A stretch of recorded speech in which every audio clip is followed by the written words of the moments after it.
नया साथ और खासकर नई बात। जी हां, यूपी की राजनीति में आज की तारीख एक नया अध्याय लिखने वाली है, जिसकी गूंज पूरे देश में सुनाई पड़ सकती है। दोपहर करीब 12 बजे बीएसपी सुप्रीमो मायावती और समाजवादी पार्टी के अध्यक्ष अखिलेश यादव ने संयुक्त प्रेस कॉन्फ्रेंस करके बताया जा रहा है कि संयुक्त प्रेस कॉन्फ्रेंस के दौरान गठबंधन का ऐलान हो सकता है, जिसपे सबकी निगाहें टिकी हुई हैं। पीसी से पहले तैयारियां तेज हो गई हैं, तैयारियां शुरू हो गई हैं, पूरे शहर को पोस्टर से पाट दिया गया है, जबकि अभी ऐलान नहीं हुआ है, लेकिन उससे पहले तैयारियां पूरी कर ली हैं। पूरे शहर को पोस्टर से पाट दिया गया है। होटल में तैयारियों का जायजा हमारे संवाददाता रजनीश पांडे ने इस वक्त लिया है, हम आपको दिखा रहे हैं। जब भारतीय राजनीति के गठबंधन की इबारत लिखी जाएगी तो आज का दिन खास याद किया जाएगा। कारण भी है कि जो एक दूसरे की धुर विरोधी मानी जाती थी सपा बसपा यूपी की राजनीति में आज ऐलान करेंगे, नया गठबंधन के स्वरूप का ऐलान करेंगे। हालांकि अभी ये सूत्र बता रहे हैं कि जो भी दोनों लोगों का प्रेस कॉन्फ्रेंस होगा भारतीय जनता पार्टी के खराब नीतियों के खिलाफ होगा। लेकिन जिस तरीके से तस्वीर सामने आ रही है, आप देख सकते हैं कि यहाँ पे जहाँ पे प्रेस कॉन्फ्रेंस होगा वहीं का ये बना हुआ होर्डिंग पोस्टर है कि प्रेस वार्ता के बाद बसपा व सपा आई है, नई क्रांति लाई है।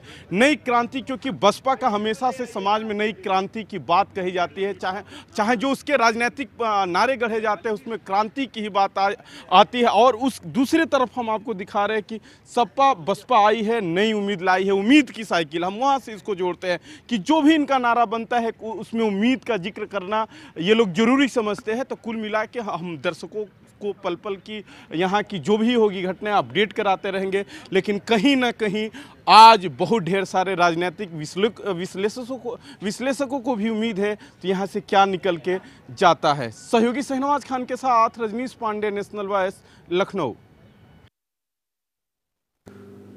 तो अब से थोड़ी देर बाद दोपहर 12 बजे आपको बता दें ये प्रेस कॉन्फ्रेंस होगी। रजनीश पांडे हमारे संवाददाता लगातार इस खबर पे बने भी हुए हैं। रजनीश, इस वक्त आप ताज के बाहर हैं जहां पे प्रेस कॉन्फ्रेंस अब से थोड़ी देर में शुरू होने वाली है। क्या कुछ जानकारी है आपके पास और क्या कुछ खास इस वक्त नजर आ रहा है?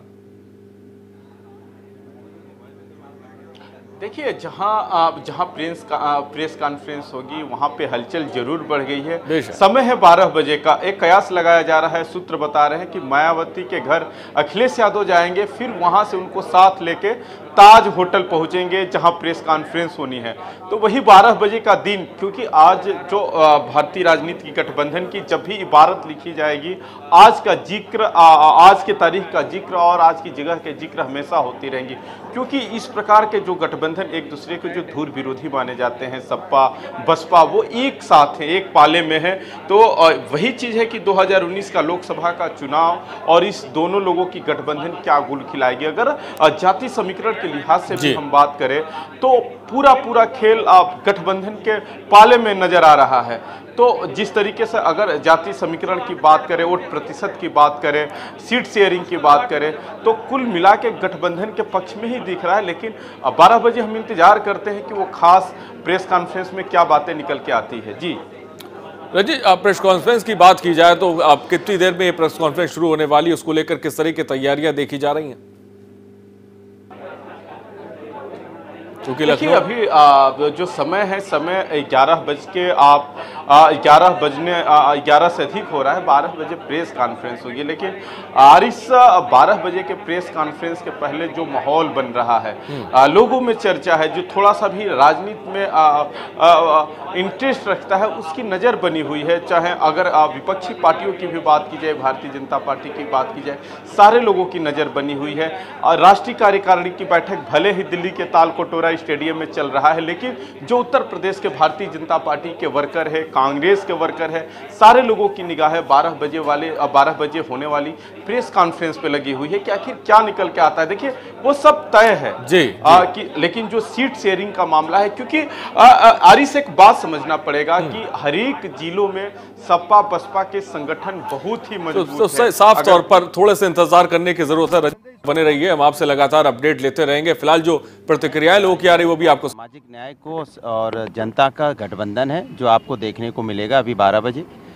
क्योंकि जब भारतीय जनता पार्टी का अत्याचार इतना बढ़ गया है कि लोकतंत्र अगर खतरे में आ जाए, जहां पे जजेस आपस में लड़ने लगे हैं, आरबीआई के गवर्नर रिजाइन करने लगे हैं, सीबीआई वर्सेस सीबीआई होने लगे, तो समझो लोकतंत्र खतरे में है। और सामाजिक न्याय सामाजिक न्याय की जो लड़ाई है उससे पूरी और आगे बढ़ाने के लिए समाजवादी पार्टी, बहुजन समाजवादी पार्टी एक साथ आए हैं। बीजेपी का कहना है उनका जो गठबंधन है जनता से है जो परास्त करेगा।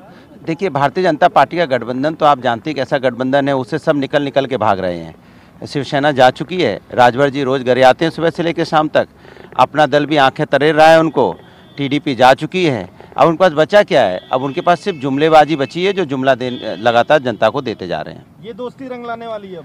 नहीं, दोस्ती रंग क्या, दोस्ती तो आप देखो ना, अब होता आगे आगे होता है क्या। भैया नमस्ते। तो लगातार जो प्रतिक्रियाएं आ रही वो भी हम आपको सुना रहे हैं, लेकिन खबर बड़ी है, लिहाजा क्योंकि नया साथ है, नई बात है और सवाल भी बहुत सारे हैं। सपा बसपा गठबंधन पर क्या कहना है समाजवादी पार्टी के नेता सुनील सिंह साजन का, ये भी आपको सुना रहे हैं। अगर भारतीय जनता पार्टी के राष्ट्रीय अध्यक्ष जी को ये लगता है कि हम खत्म हो गए हैं, तो हमारे मिलने के बाद उनमें कपकपी क्यों है? किस बात का डर है? क्यों कपकपी इतनी तेजी से आ गई है?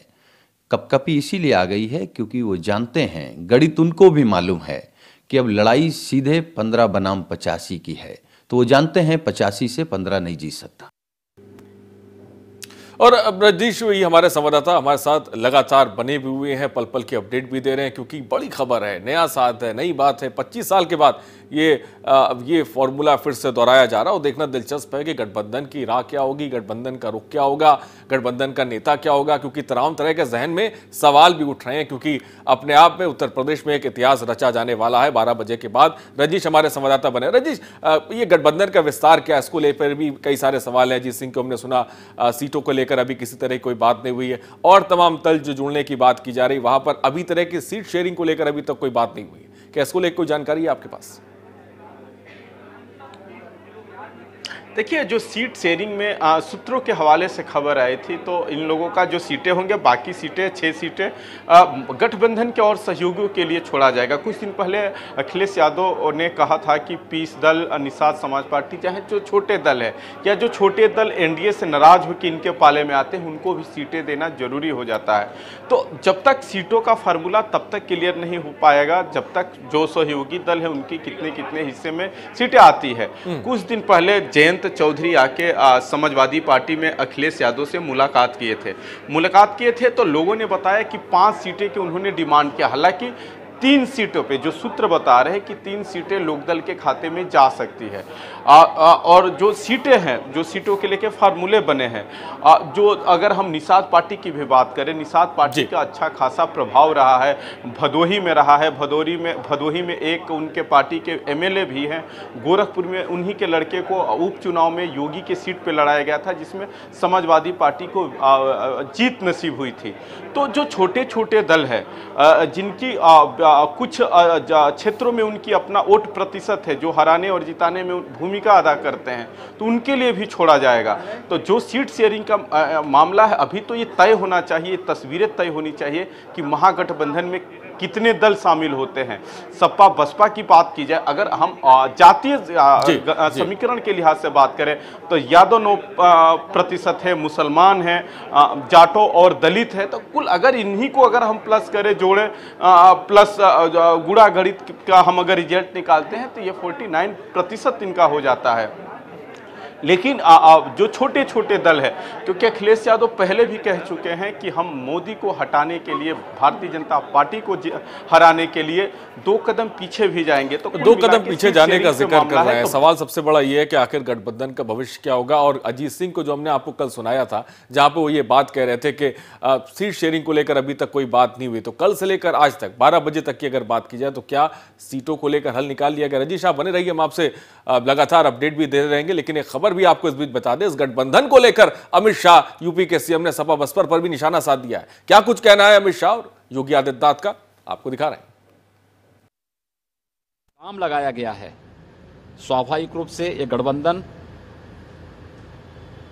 उसकी एक बौखलाहट है, अपने वजूद को बचाने की एक मोदी जी के नेतृत्व में एनडीए के 35 दल एकजुट, एकमुश्त होकर चुनाव के मैदान में खड़े हैं।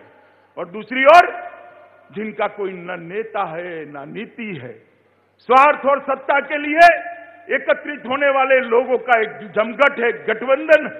ये दोनों विचारधारा के बीच में ये लड़ाई है, ये युद्ध है।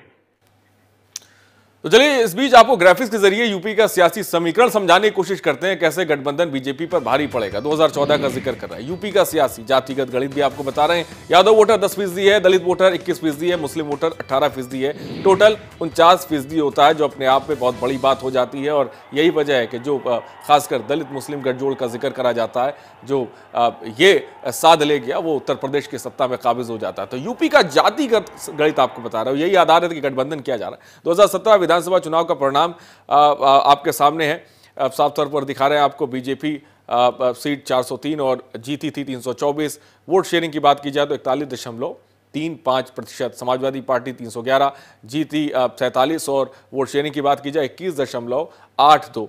तो ये आंकड़े भी आपको दिखा रहे हैं 2017 विधानसभा चुनाव का परिणाम है, क्योंकि ये बहुत ज्यादा अहम है। इसी के तर्ज पे तमाम चीजें जो आप इस वक्त देख रहे हैं वो होती हैं। कांग्रेस और आरएलडी का भी जिक्र करें, वहीं 2014 लोकसभा चुनाव का गणित भी आपको समझा दें।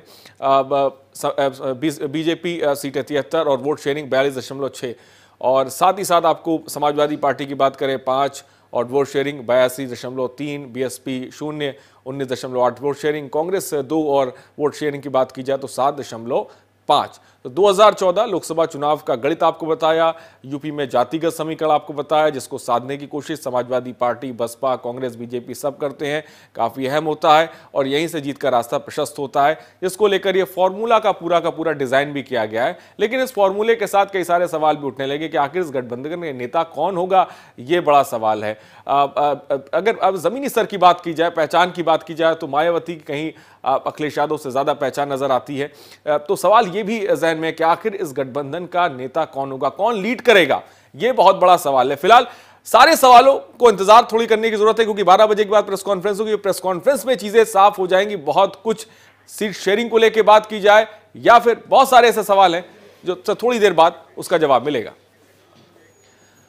तो उत्तर प्रदेश में मोदी को मात देने के लिए दुर्विरोधी पार्टियां एक साथ आ रही हैं। राजनीति में कोई स्थायी दोस्त या दुश्मन नहीं होता। माया अखिलेश 23 साल की दुश्मनी भुलाकर एक मंच पर आने को तैयार है। लोकसभा चुनाव के लिए दोनों में गठबंधन करीब फाइनल हो चुका है। इससे पहले साल 1993 में आपको बताते चले, जब एसपी बीएसपी में गठबंधन हुआ था, तब प्रदेश में बाबरी विध्वंस के बाद राष्ट्रपति शासन चल रहा था। मंदिर मस्जिद विवाद के कारण ध्रुवीकरण अपने चरम पर था। ये बात सभी राजनीतिक दल समझ चुके थे। इसी के मद्देनजर प्रदेश की दो ध्रुव विरोधी पार्टियां सपा और बसपा ने साथ चुनाव लड़ने का फैसला किया था, ऐलान किया था। इस चुनाव में किसी भी पार्टी को स्पष्ट बहुमत नहीं मिला। इसके बाद गठबंधन ने 4 दिसंबर 1993 को सत्ता की कमान संभाल ली। लेकिन 1993 में राम लहर के दौरान जब मुलायम और काशीराम ने गठबंधन किया था, तब सियासत का रुख अलग था। सियासत पलट गई थी और दोनों चेहरों की चमक भी अलग थी।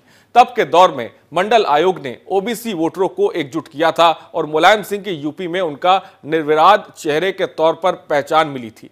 ऐसे में माना जाता है कि चलते दलित और ओबीसी को एकजुट करके राम लहर को रोकने में कामयाब हो गए थे। अखिलेश यादव और मायावती के लिए परिस्थितियां अलग हैं। 1993 में मुलायम सिंह और काशीराम ने मिलकर राम लहर को रोकने में तो सफलता हासिल कर ली थी, लेकिन क्या अब मायावती और अखिलेश मिलकर मोदी लहर को रोकने में कामयाब होंगे? यह बहुत बड़ा सवाल है कि दोनों लोग मिलकर क्या नरेंद्र मोदी को रोकने में कामयाब रहेंगे। यह बहुत बड़ा सवाल है और इसके लिए इंतजार भी करने की जरूरत है, क्योंकि जनता सर्वोपरि है और वही फैसला लेगी और लोकसभा चुनाव के बाद चीजें सामने होंगी। फिलहाल ग्राफिक्स के जरिए आपको आंकड़े भी दिखा रहे हैं, जातिगत समीकरण भी दिखा रहे हैं, 1993 विधानसभा चुनाव के परिणाम भी आपको दिखा रहे हैं। और इस बीच हमारे संवाददाता रजनीश पांडे भी इस वक्त हमारे साथ जुड़े हुए हैं। रजनीश, आप इस वक्त वहां पे मौजूद हैं। लगातार हम ग्राफिक्स के जरिए दर्शकों को जातिगत समीकरण भी बता रहे हैं, 1993 का जिक्र भी कर रहे हैं, उस 25 साल के इतिहास में भी लेके जा रहे हैं, जहां पर एक बार सब समाजवादी पार्टी और बसपा ने गठबंधन किया था, एक साथ खड़े हुए थे, राम लहर को रोका था।